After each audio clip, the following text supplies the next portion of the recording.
일이 멈춘 날부터 불안은 시작됐다. 이제 좀 쉬면 되겠지. 은퇴를 앞두고 가장 많이 하는 말이다.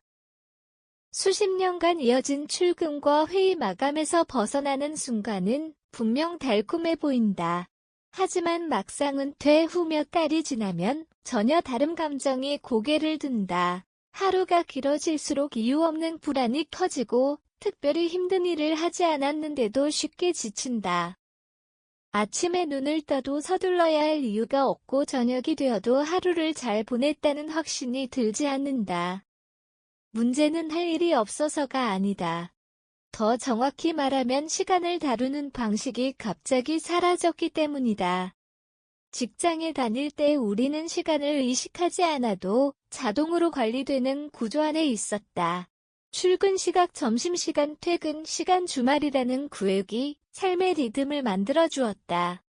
은퇴는 그 구조를 한 번에 제거한다. 준비되지 않은 자유는 휴식이 아니라 공백으로 작동한다. 이 공백이 길어질수록 사람은 자기 존재를 확인할 기준을 잃고 불안해진다. 특히 혼자 사는 은퇴자의 경우 이 문제는 더 빠르고 깊게 나타난다. 말을 걸어줄 사람도 하루의 끝을 확인해줄 타인도 없기 때문이다. 은퇴 이후의 불안은 의외로 경제 문제보다 시간 문제에서 시작되는 경우가 많다. 시간관리 실패가 감정 문제로 바뀌는 과정. 직장인의 삶은 외부 시계에 의해 움직인다. 회사라는 조직은 개인에게 역할과 목표를 부여하고 그 목표를 향해 시간을 쓰도록 강제한다. 이 구조 안에서 사람은 자신의 가치에 대해 굳이 깊이 고민하지 않아도 된다. 오늘 해야 할 일이 있다는 사실 자체가 존재 이유처럼 작동하기 때문이다. 은퇴는 이 외부 시계를 제거한다. 갑자기 모든 시간이 내 것이 된다. 표면적으로는 이상적인 상태처럼 보이지만 실제로는 상당한 부담을 동반한다.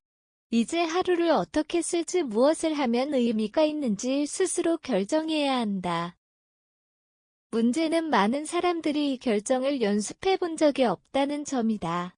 시간이 구조를 잃으면 감정도 함께 흐트러진다. 아침에 일어나 늦잠을 자고 식사 시간이 들쭉날쭉해지고 하루의 끝에 오늘 뭘 했지? 라는 질문이 반복된다. 이 질문에 답하지 못하는 날이 늘어날수록 무기력과 불안이 동시에 커진다.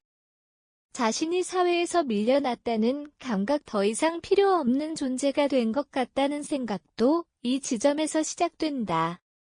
혼자 사는 은퇴자는 이 과정에서 완충장치가 거의 없다. 배우자나 동거 가족이 있으면 최소한의 생활 리듬은 유지되지만 혼자일 경우 시간은 쉽게 흐물흐물해진다. 낮과 밤의 경계가 흐려지고 주말과 평일의 차이도 사라진다. 이때 불안은 이유 없이 찾아오는 것이 아니라 설계되지 않은 시간이 만들어내는 자연스러운 결과다. 은퇴 불안을 바라보는 여러 시선. 노후 불안을 이야기하면 흔히 연금의 료비 자산 관리가 먼저 언급된다. 물론 중요한 문제다. 그러나 상담 현장에서 자주 등장하는 이야기는 조금 다르다. 돈은 생각보다 괜찮은데 하루가 너무 힘들다는 말이다. 이는 은퇴 후 삶의 질을 결정하는 핵심 요소가 반드시 경제만은 아니라는 점을 보여준다. 심리학적으로 보면 인간은 예측 가능한 구조 안에서 안정감을 느낀다. 하루의 흐름이 예상될 때 사람은 통제감을 유지한다. 은퇴로 이 구조가 사라지면 통제감도 함께 약해진다. 이때 나타나는 불안은 미래에 대한 공포라기보다 현재를 붙잡지 못한다는 감각에 가깝다. 사회적 관점에서도 은퇴자는 역할 상실을 경험한다.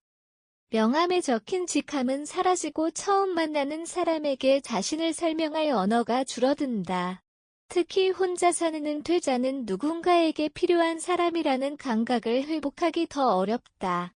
이 감각의 공백이 길어질수록 자존감은 서서히 깎인다.